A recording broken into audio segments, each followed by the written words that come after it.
Vamos então ao segundo tema. O ministro do STF, Alexandre de Moraes, suspendeu a nomeação de Alexandre Ramagem para o cargo de diretor-geral da Polícia Federal.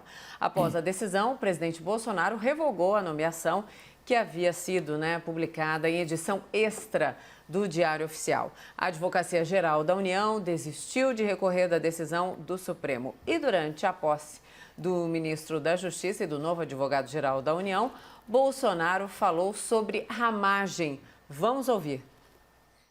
Uma das posições importantes, que quem nomeia sou eu, é o do diretor-geral da Polícia Federal. A nossa Polícia Federal não persegue ninguém, a não ser bandidos. Respeito o Poder Judiciário. Respeito as suas decisões.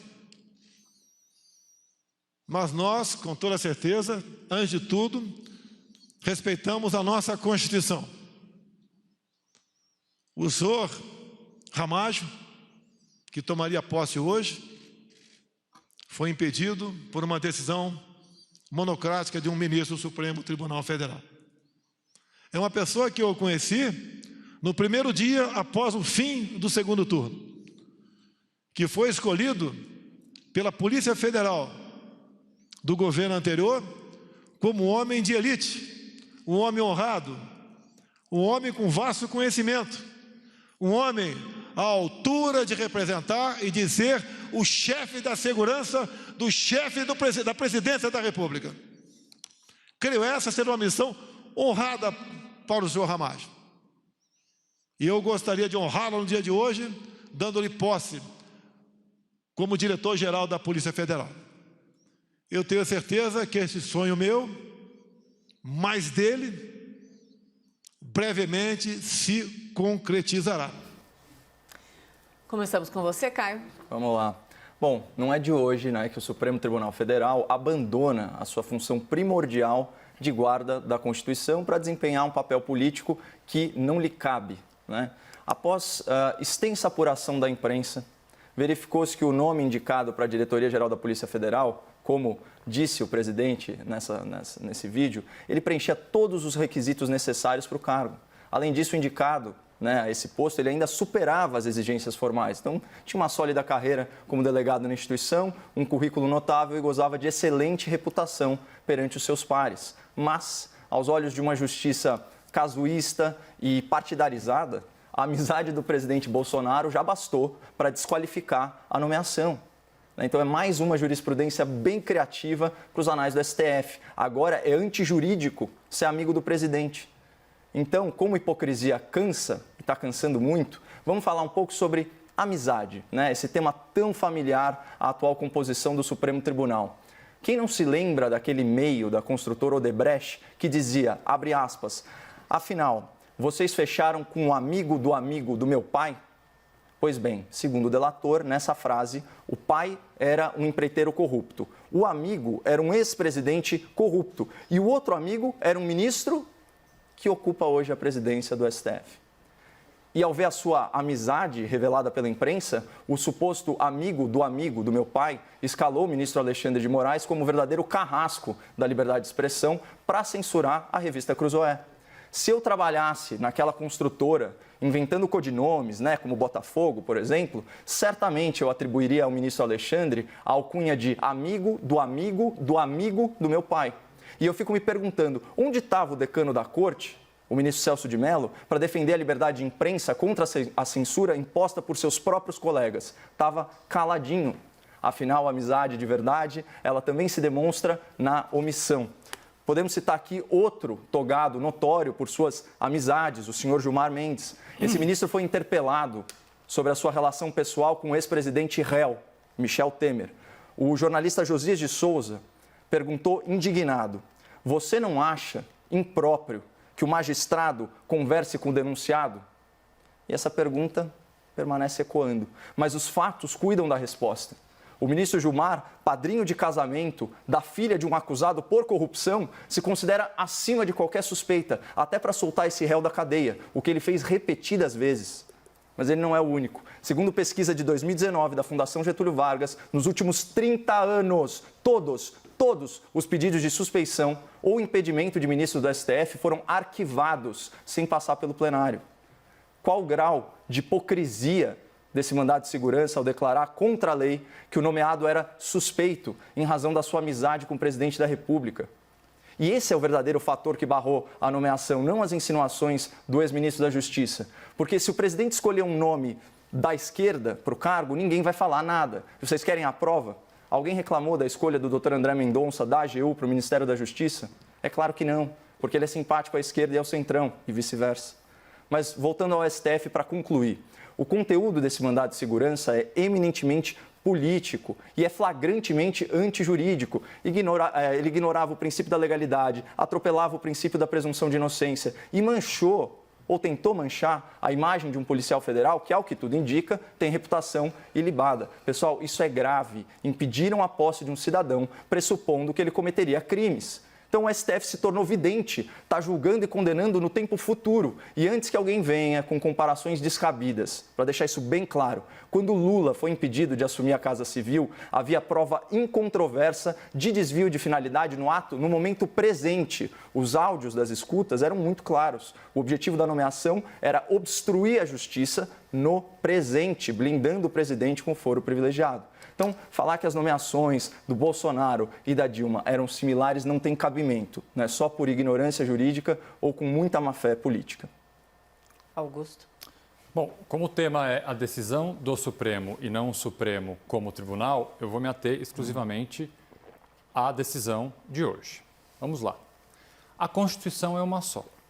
Os princípios constitucionais valem para todos. Os direitos sociais e as garantias fundamentais também valem para todos.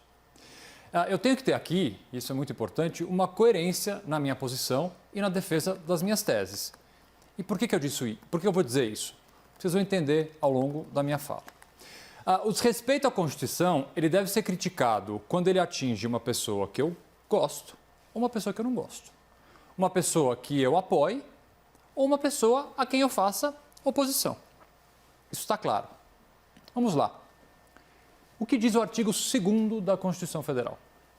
São poderes da União, independentes e harmônicos entre si, o Legislativo, o Executivo e o Judiciário. Na decisão do Supremo de hoje, essa separação dos poderes aparece logo no começo, dizendo o seguinte, que em respeito à separação dos poderes, o presidente da República tem sim direito à livre nomeação de ministros, funcionários e também do diretor-geral da Polícia Federal. Pois bem, para justificar essa decisão, o que o Supremo fez? Inicialmente citou as falas de Moro, Bolsonaro e Carla Zambelli, no episódio que do telespectador já é bastante conhecido. Afirmou, com base nessas falas, que haveria na nomeação de Alexandre Ramagem, então, o que o Caio já mencionou aqui, um desvio de finalidade.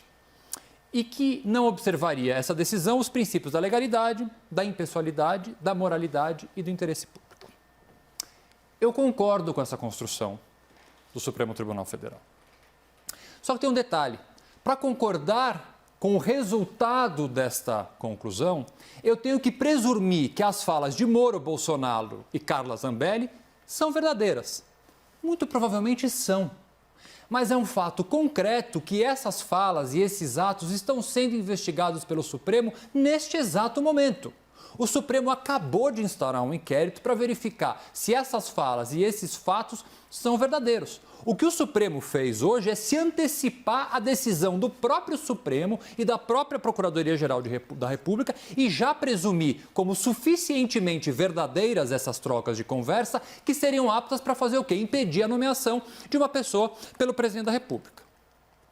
Se comprovada que esta nomeação feriu e desviou sua finalidade, isso, além de ser um crime comum pelas falas que já foram transcritas aqui em outro debate, poderiam configurar algo muito mais grave, que é um crime, mais um crime de responsabilidade que pode levar, eventualmente, o presidente ao seu impeachment. Então, veja bem, é uma decisão, do meu ponto de vista, antecipada demais e que poderia ter sido melhor apurada ao longo da investigação que o próprio Supremo já toma. Mais ainda, a manifestação do Supremo Tribunal Federal diz o seguinte, que a Polícia Federal não é um órgão de inteligência e que atua em investigações sigilosas e, portanto, deveriam frear a nomeação de Ramagem.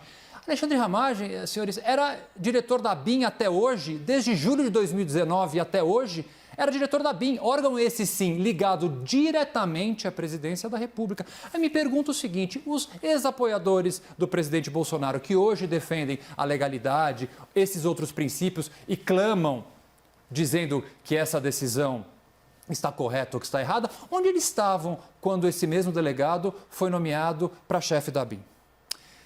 Fechando o meu raciocínio, a decisão do ministro Alexandre de Moraes é muito bem fundamentada. O ministro Alexandre de Moraes é um jurista com bastante experiência e eu respeito a decisão dele, apesar de discordar.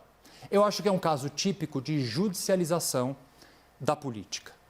Por ser coerente, assim como foi contrário à determinação do Supremo Tribunal Federal, que cassou a nomeação da presidente Dilma para o ex-presidente Lula assumir um cargo no ministro, por coerência, mais uma vez, ainda que os fatos sejam um pouco diferentes, por coerência, eu tenho que discordar da decisão do ministro Alexandre de Moraes, da data de hoje. Temos 1 minuto para o Caio, por causa do tempo, o debate vai ter que ser diminuído, mas podemos voltar a esse tema se vocês quiserem amanhã. Vamos lá, Caio, por favor.